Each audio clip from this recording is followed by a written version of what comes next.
Welcome to Bold Beginnings, where we teach and show you how God works in our careers, what His purpose is for us, and why we should trust Him in everything that we do. My name is Rita Wilson. And I am Sandra Fernandez. And we are here with Bobbie Henderson. Hi, Bobbie. Hi, Bobbie. Hello. How are you?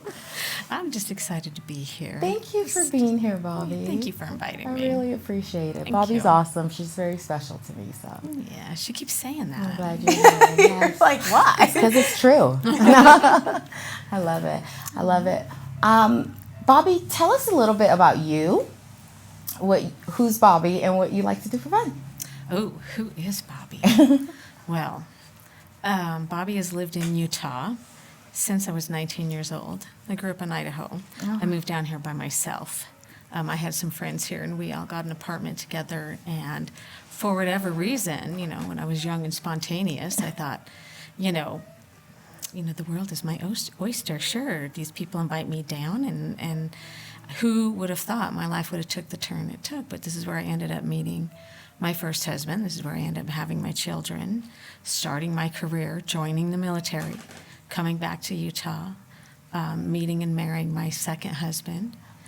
So, here we are many, many years later. We don't need an exact number. And here I am. I have two kids, twin boys. They are 34. Aww.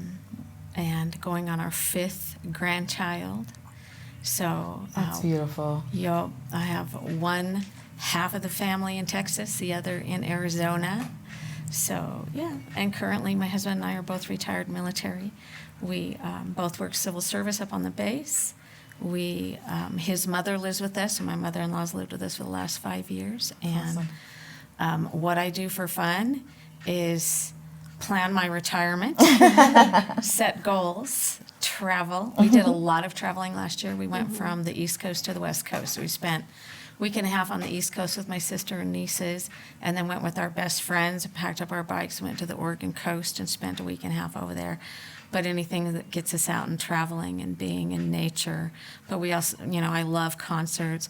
I've been married to my husband for 25 and a half years, so I speak in the we. It's very It's hard. we. Yeah, it's we. We like this and we like that. And yeah. So up on base, I'm a supervisor manager of a group in the software engineering directorate that's just hopping, exciting all of the time. It's just new and developing software and keeping people motivated and finding ways to keep them excited to come to work. I like that. So, I like that. what do I do for fun? My favorite hobbies are dancing and singing. Ooh. Yes. Y'all What haven't type of seen that dancing? yet. I was like, what type of Yes, you dancing? Well, once upon a time in my history, I taught Zumba. I loved Zumba so much when it hit the scene fun. that I went and got certified as an instructor to teach Zumba. Because Really? yet it was another way to motivate a group of people, right? So who knew during that time that maybe God was calling me in little instances throughout my whole life, even before I started my Christian journey, to be in a position or be somewhere where I was helping people or motivating people or inspiring people.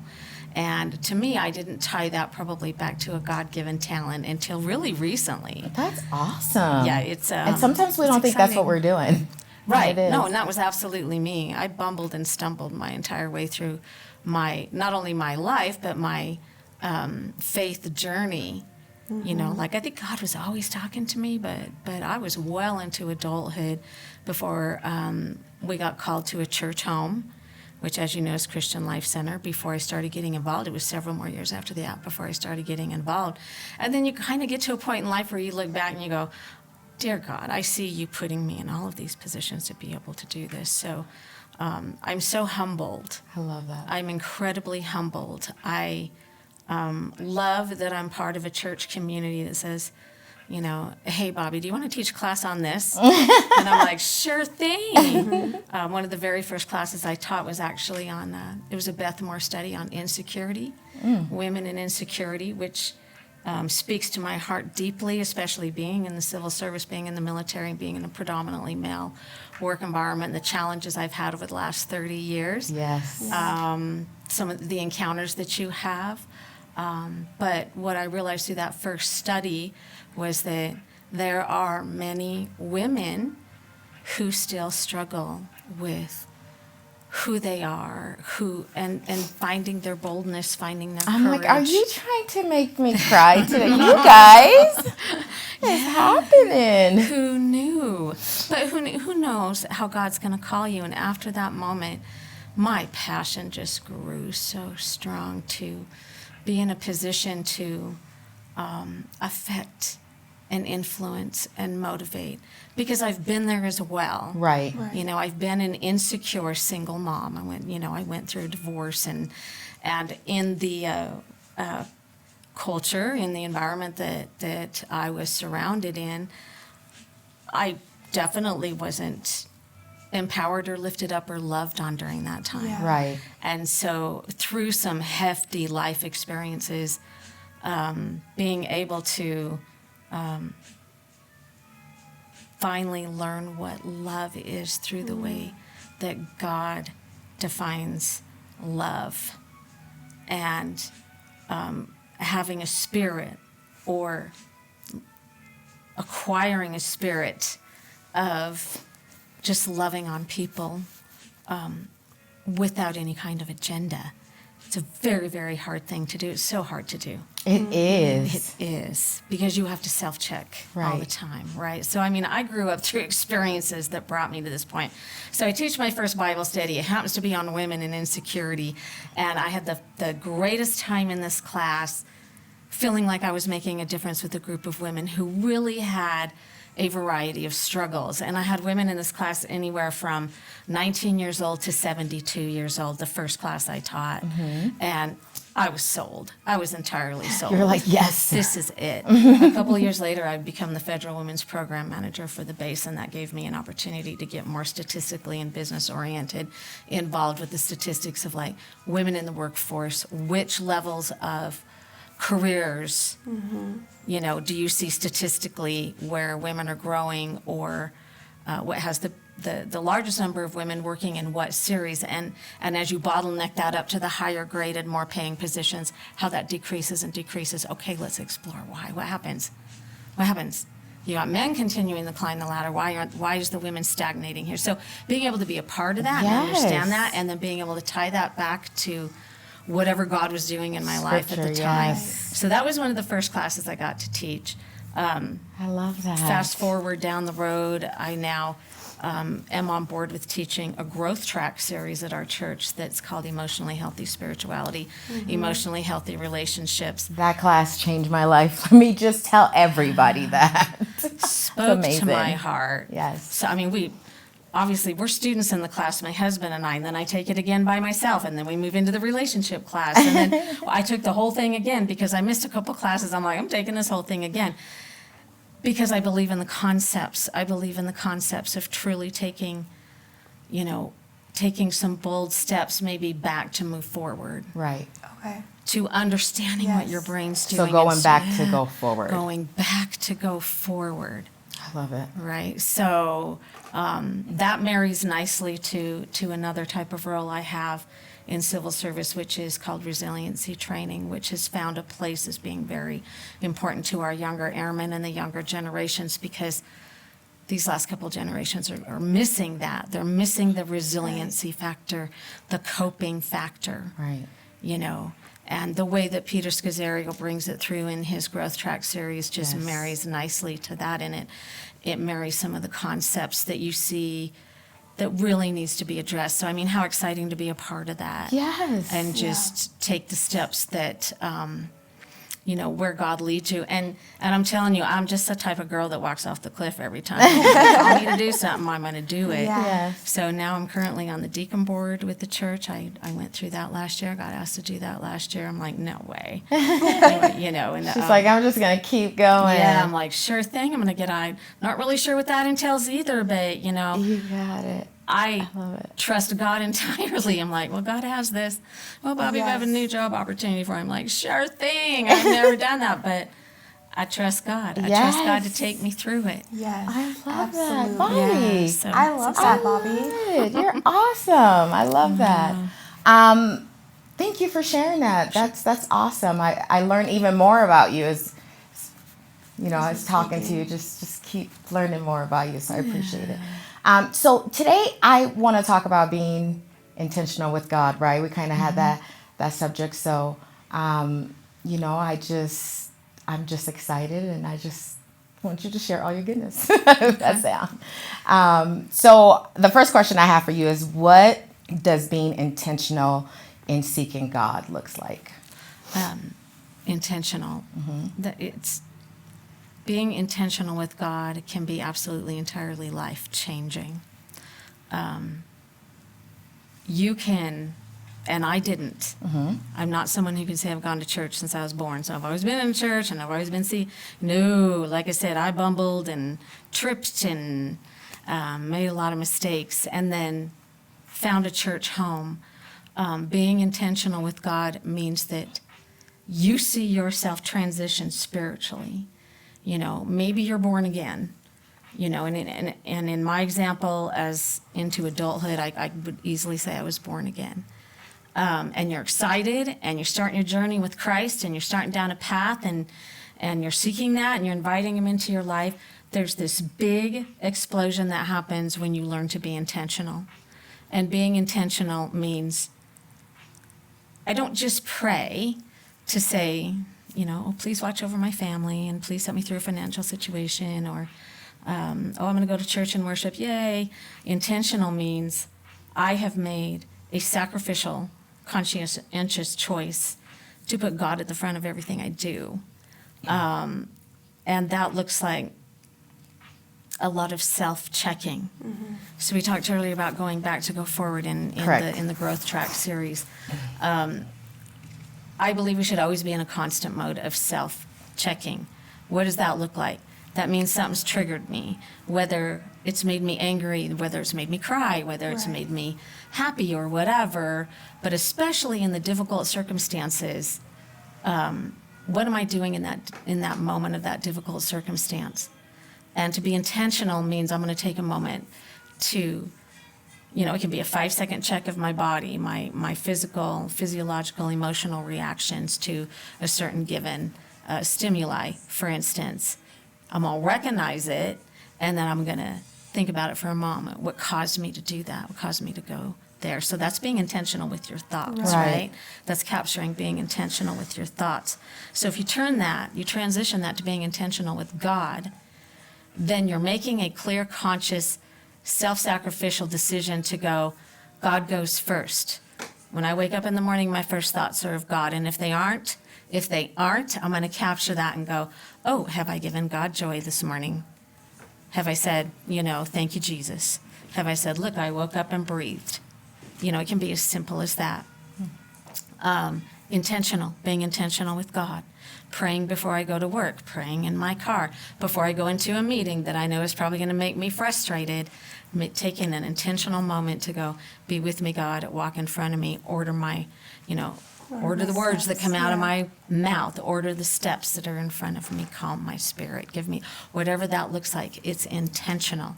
And when you're intentional with something, and in this instance it's God, it can transform your life.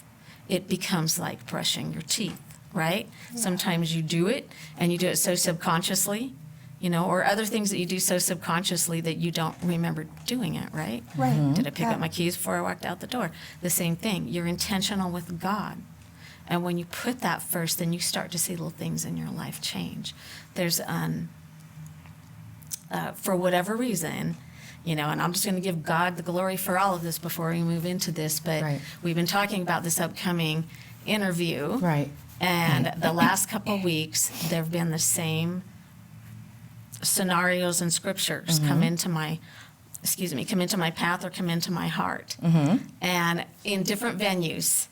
And good Lord, Pastor Rob just reaffirmed it again today at church in this Kingdom series, talking about the Sermon on the Mount.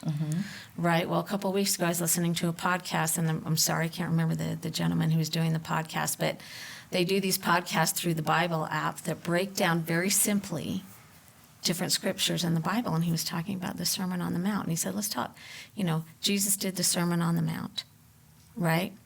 And we oftentimes tie the Beatitudes to the Sermon on the Mount, right? If you move past that a couple more paragraphs, when Jesus starts to get to the heart of the matter with the big crowd, he says, you have heard it said, one thing you're going to learn about me is I just don't quote word for word because my brain doesn't work. So hang in there with me. You have heard it said that an eye for an eye, or if you, something about murdering about murder. You have heard it said, do not murder. You have heard it said, do not commit adultery. I tell you that if you even think about doing that, you are an adulterer, you are a murderer. Now, again, to God be the glory, because Rob touched on this today. Thank you, Jesus, for reminding me. But to God be the glory for that. You dissect that a little bit. And I think what Pastor Rob compared that to is he's like, they asked that question to a bunch of college students who weren't per se churchgoers or anything else. And so you get a lot of responses back for people who maybe aren't Christian or aren't spiritual or have God or Jesus in their life. And some of the responses were like, I can't be perfect. I'm not perfect. I stopped reading there. I'm not perfect. But let's think about the intent for a minute, because Jesus loves us so much. Right. And so what he's trying to do, especially in that time, is to reach us in a way that we can understand and relate to.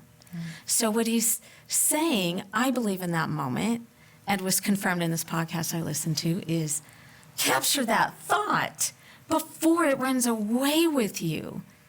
If you're thinking about committing adultery, if you're thinking about committing murder, take a moment and intentionally self-check. Check that thought. Check that thought. What brought you to that? that Take a step thought. back. And sometimes that means you need to go back in order to go forward. Right. Because all of your thoughts and experiences are stemmed from so many things. Right. How you were raised, what traditions were brought forward to you, what environment were you in, what culture did you come from, So you have to do yourself the love and the favor of taking a step back and exploring that. And say, if my goal is to grow in God, if my goal is to be intentional with God, then I'm going to have to probably take on a little bit of pain, take a step back, and go, how did I get to this moment of thinking? Right. Yeah. Intentional. I love that. I think even just with anything that we do is you have to stop and be in, stop and capture, like you said, capture the thoughts. Even I think of right now, I'm in this process that I really want to just be debt free. And when I want to just go splurge, I have to stop Yes. and really think about it and just be like, no, because this is the intention. And like you said, we have so many thoughts. Yes.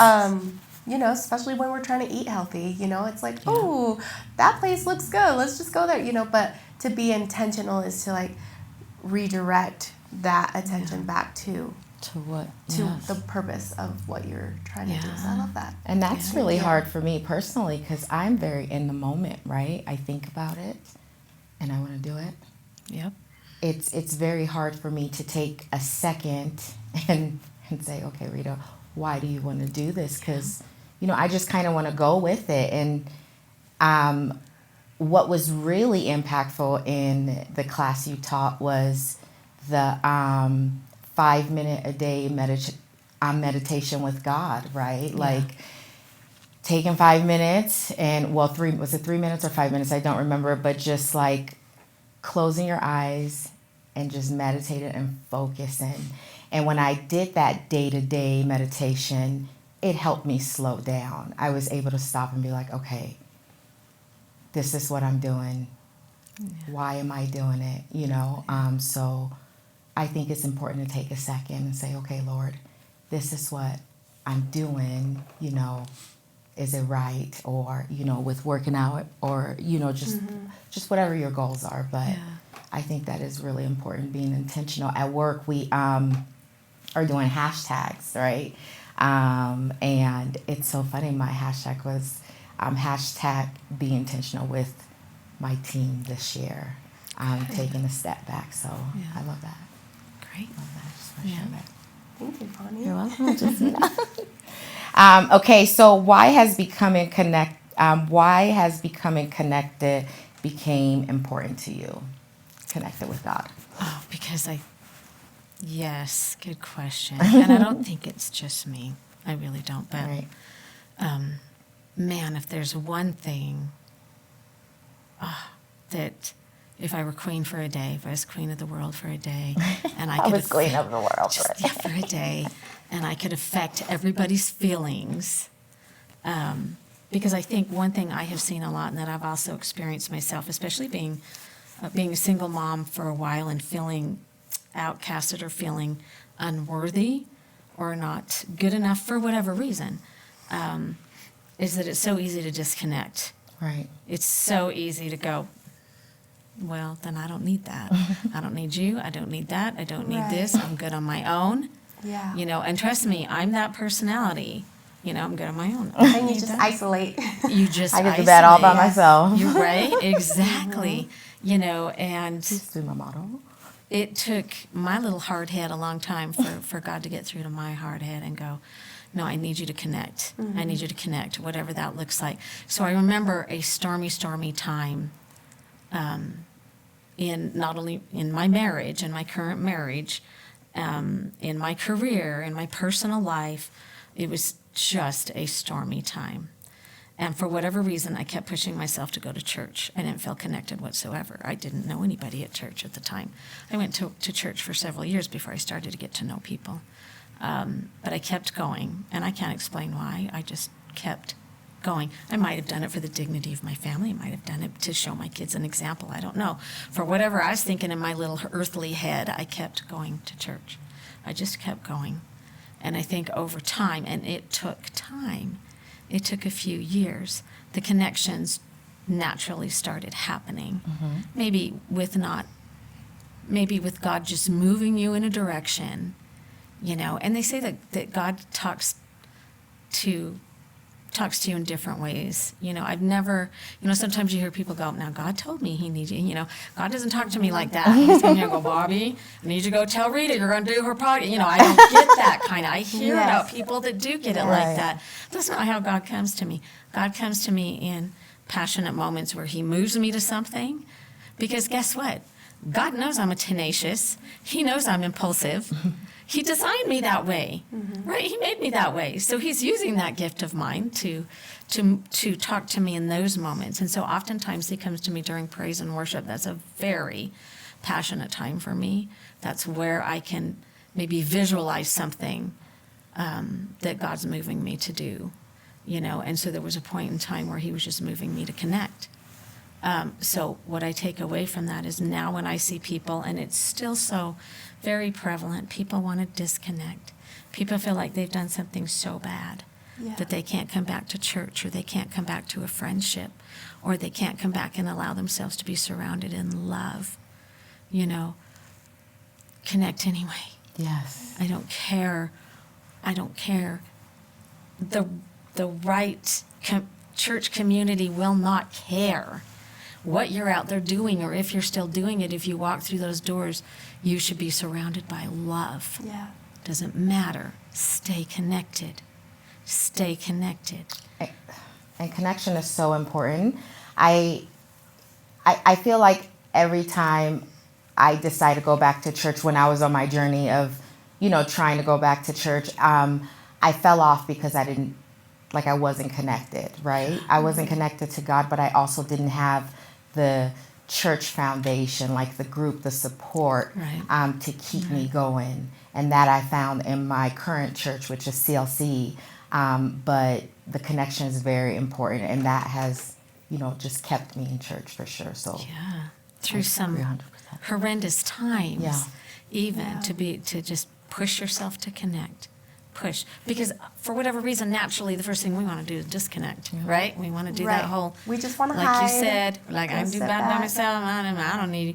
Well, God designed Ego. us to be, right? We're fighting against the stimulus of the secular beliefs and behaviors, and especially in Western society and stuff like that.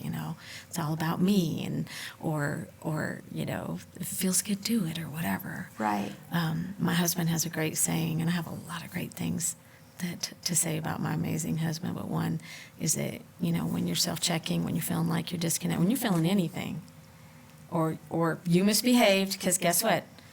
Just because you think you reached a certain point in your spiritual journey or your life doesn't mean you're not going to still do some bad. Right. That we're on this broken earth, right? My Yes. husband will go, so how's that helping the kingdom of God? That's my big, ooh, you're right. How's that helping the kingdom of God? How is that helping the kingdom? Okay. So, again, being intentional, being able to go, I'm putting God first. Right.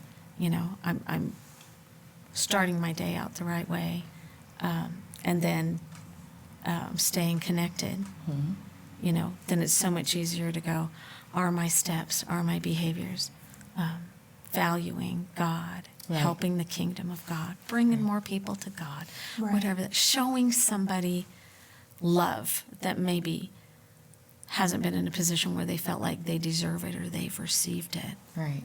And that takes a lot. It takes a lot from in your growth spiritually to understand what it means to openly love somebody. Right. Because the first challenge you're going to get when you say, God, help me to openly love everybody, is he's going to put someone in your path that's not very loving, Yes. right? Someone that you're struggling with? Maybe so. That's Yeah. absolutely true. Yeah. And it's so crazy because through that, I've learned a lot about myself as well, because something that I learned, and it was so humbling, is when I was struggling with a certain person, I remember the Lord just clearly showing me this vision of the reason why you're struggling with this person is because you are that person. You know? That's And it was wow. so humbling that I was like, wow, all this person really wants is the inside is broken, just broken. But all this person really wants is to have a good event, to make the outside look pretty, and that was you. So where's the compassion? And I just remember I just broke down in tears, and I was like, I am so sorry, and I went and I apologized to that person, and from that moment forward, it was just like, wow, and I'm a firm believer that a lot of times, sometimes what irks us the most about a person is usually something that is something we don't like about ourselves. Yes. And I'm a firm believer in that. And but I think that's amazing. And where you say to love others and to love people, what do you think is the most important That's a good thing question. to, how do I word this? What does that look like? Is it communication? Is it, how do you love someone? You put aside your agenda. You get rid of your agenda, whatever that agenda was. And for me, the first thing I go, in my head is, that is God's child just as much as I am God's child, which makes them my brother or my sister. That homeless person, or that person with an anger management problem, or that person struggling with addiction, or that person struggling with constant abuse of other people. Mm-hmm. That's my brother. That's my sister. That is God's child. He designed every hair on that head as well. So who am I to have any kind of agenda, to have any kind of man-made rules that doesn't allow me, that keeps me from loving on somebody? That's another self-check moment, right? Right. What is happening that I can't love that person that I can clearly see could use some love? Loving without an agenda, loving without a purpose. There's no reciprocation. Oftentimes there's no reciprocation when you decide to do that. Right. You're simply loving people, And I struggle with that. I struggle with loving people when they've done me wrong, or when they've said something about me wasn't true, or I really struggle with that. And that's one of the things I'm working on, loving people even though their agenda is negative, it's not positive, and their intent's not good. That's really hard, Bobbie. I'm currently working on that, not And easy. with It's that, not Bobbie, easy. I know that you talked about there's a class. Is it something about communication, right? That you teach. Communication. At church? Yeah. I teach on basic. It's just like where? Teach everywhere. So we do the emotionally healthy series that is emotionally healthy spirituality and emotionally healthy relationships. Okay, so with that, I remember you saying that Oh, you earlier. learned to communicate in there. That's the relationship Okay, class. yes, Okay, so maybe it's that. I just have a question as far as, so with love, I also have learned that sometimes we do have to love the person from afar, right? Like, Yes, that's true. to learn to forgive them, but also to keep some space there, Boundaries. right? Right. Some Yeah, boundaries. absolutely. Boundaries. Boundaries. Yeah. So my question would be, how do you communicate with somebody like that? Let's say you do keep your boundaries, but you do have to still communicate with sometimes you still have to communicate with these people, but you still want to come out of love. Yeah. She's looking for real answers here. Yeah, that's deep. I'm looking for I real can questions. feel it. Yeah. I love you. So, I love you too. I think so number one, I think it would depend on the circumstance just a little bit. Is this a family member? How often am I interacting with this person? For instance, and tell me if I'm on track with what you're thinking, but I have a brother that whose boundary is way back there. And I love this brother, and I wish nothing but the best for this brother, but it's destructive to have him any closer. Right. It's destructive interactions. Yeah. And I want to keep loving him. So I can't have him up here Right. because it would be too destructive. It has to be back here. That boundary has to be set for my own self-protection, to keep me in a position where God can continue to use me. Right. So that means that I don't see or talk to this brother as much, maybe as I do my other siblings. That boundary is drawn so that, it's kind of like the theory of Thanksgiving, right? I can have all my whole family over here for Thanksgiving. I need you gone in 2 days. Yeah. Right? So that's the lighthearted piece of it. But the true issue piece of it is that boundaries are hard. And I think one of the things, and again, with my heart for women, and I'm going to sound a little like Marcia because You're good. I watched Marcia's podcast too, is that we have been taught to be nurturers and fixers and at the sacrifice of ourselves. Yes. And so I think it becomes a little more difficult sometimes for us to go that boundary. I love you, but you can't come any closer than that. Right. I love you so much, and I'm going to pray for you, but you can't come any closer. Now, that doesn't mean you can't always be civil and loving. You can be civil and loving to somebody and know that you don't have to be concerned in your head that you're going to have to start being friends with them, or they're not going Right. to become your best friend. You know what I'm Right. saying? Right? So you have to be protective to a point. It might have been my mother that said, honey, not everybody deserves a front row seat in your audience. And it's by far the best mantra I've ever heard in my whole life. And it helped me get through an abusive first marriage, right? And that means that, the people in my front row are the people that I entirely can love and trust and grow close to, and who will have me when I start to fall, who are, when I start to misbehave, are still going to love me. Yeah. Right? The people sometimes that are in my back row are the people that I can still love, but I'm not going to let them move in with me. I'm not going to loan them money. I'm not going to, bust that barrier. There's another great Bible study out there, you guys, called Guardrails. You're not going to bust that guardrail and go over the cliff because you don't want to be destroyed in the process, I like that saying. What was that saying you said again? Not everybody deserves a front row seat in your audience. I like that. Yeah. I like that. So what do you do when, you're trying to keep that distance, right? You're trying to love them from a distance and not put them in the front row seat of your audience, but they're perceiving it different, right? That because sometimes like you can show love from a distance, but that person might perceive it as, okay, maybe she's trying to let me closer to her, and then they're coming closer, and then it's like, okay, like what do I do? Does that make sense? Like the other way around. I don't know if am I making sense? I think just communicating the boundary a little bit better and being able to voice that in a loving way. What did you start your podcast out with or end it with? You said be bold. Someone in there Be is bold, be bold. be brave. Yeah. Mm-hmm. Be bold, be brave.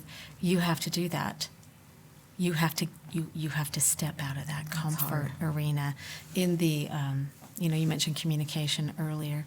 Mm-hmm. In the emotionally healthy relationship portion, it really breaks it down to, bottom line is, and this doesn't just come from this class. This comes from classes I've taught on base as well. But bottom line, statistically, we suck at communicating. Yeah. We just do. Yeah. It's just not our natural gift to be like, I am sincerely going to have a conversation with you, and when we're done with this conversation, there's going to be more love than there was before. Yeah. We have too much baggage. We have too much emotional entanglements that we bring with us from our life experiences and how we were raised and how we were treated. And again, with all of that stuff coming into play.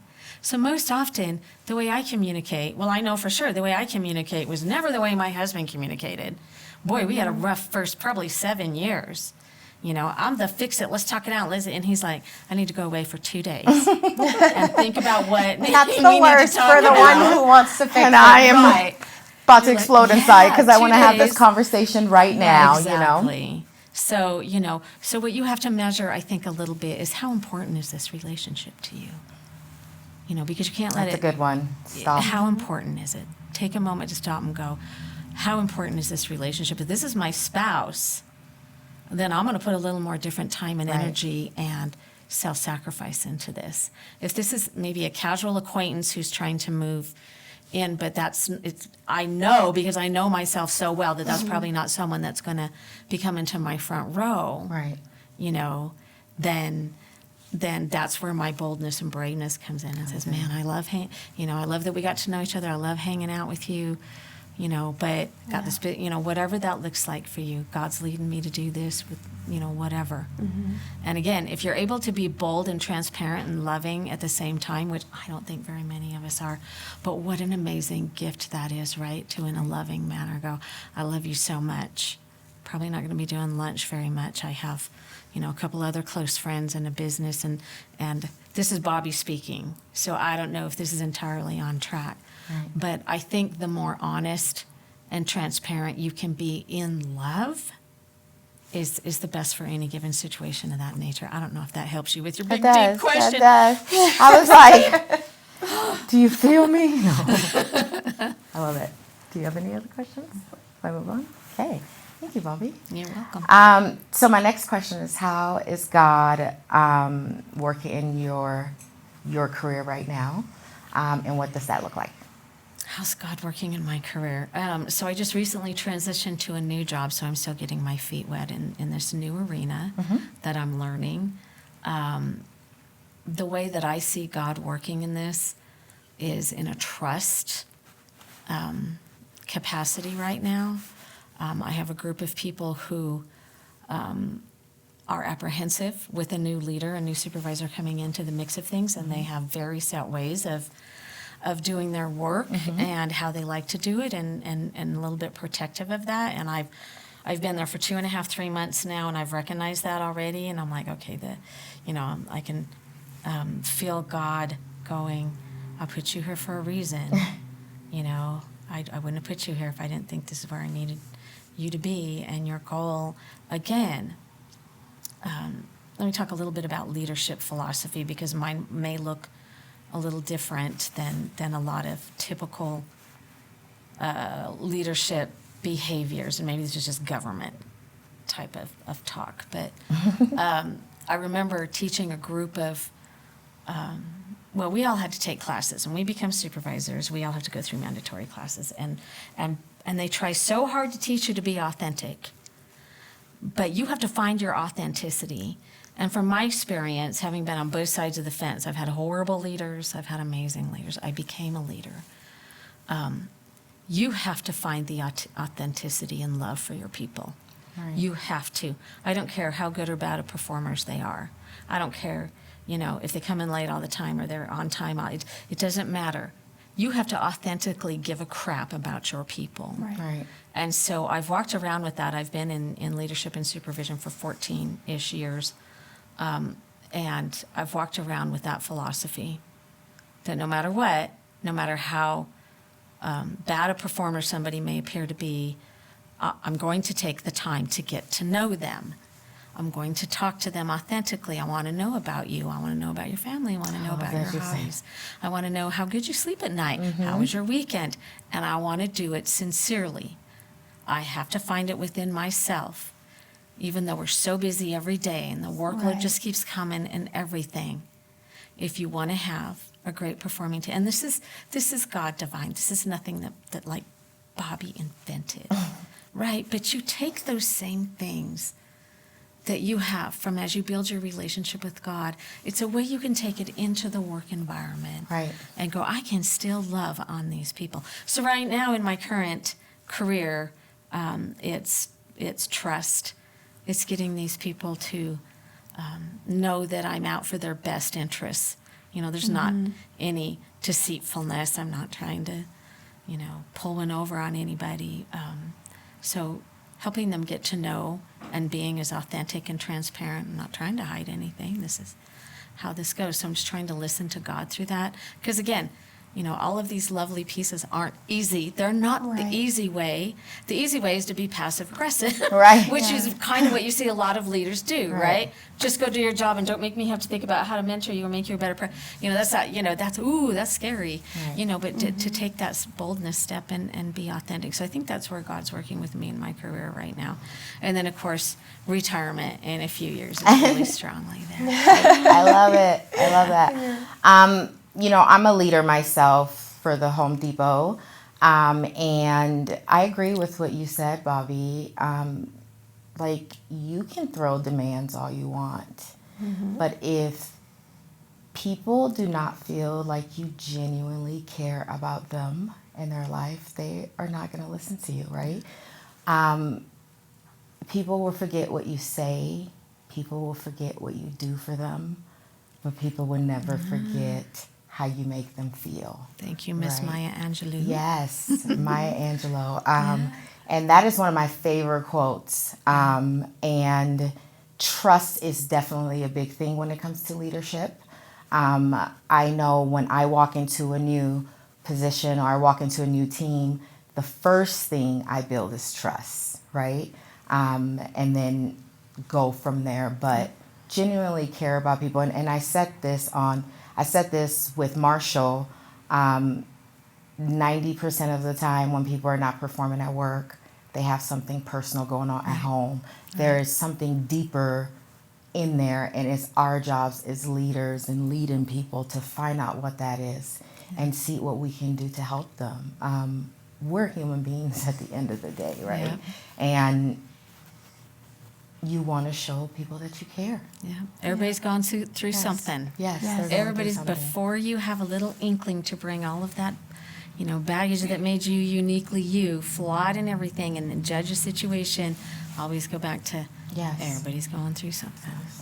Absolutely. So I think you said it well. I think you said it perfectly. Yes. Any comments? No. Yes. Okay. Bobbie. You're welcome. I love it. So if you had to leave our audience with an inspirational quote or just something that will help them, in their lives, just whatever it is your heart feels like you want to share, what would it be? Well, it's a very simple phrase, and it's just, you're going to be okay. You're going to be okay. Yes. Give yourself space for grace. Space for grace. Space for grace. Give other people space for grace. But you're going to be okay. Whatever it is you're struggling with, whatever it is you're going through. At my age, and, trust me, I've been through some things. I can look back and say I was okay. Right. So now, when my kids, and thank God for my kids, even though they've moved out of state, took my grandkids away, but that's okay. They call me a couple times or more a week. We're always touching base. And the biggest thing I want to be for them, especially when they're calling me with a problem, is just want to say, you know what, you're going to get through it. Yeah. I don't mean that to sound superficial or an easy write-off answer, but truly, sincerely, and lovingly, you're going to be okay. You're going to be okay. You're going to be okay. I love that. Thank you, Bobbie. Bobbie. You're welcome. Thank you. Thank you You're for welcome. sharing. Thank you for sharing. Do you have any other Nope, questions you or did comments? amazing, Bobbie. Yes. Thank you so much. We appreciate you being here today. Thanks for inviting Appreciate me. you, Bobbie. Thanks. All right, guys, remember to be bold Be brave and be better. See you guys soon.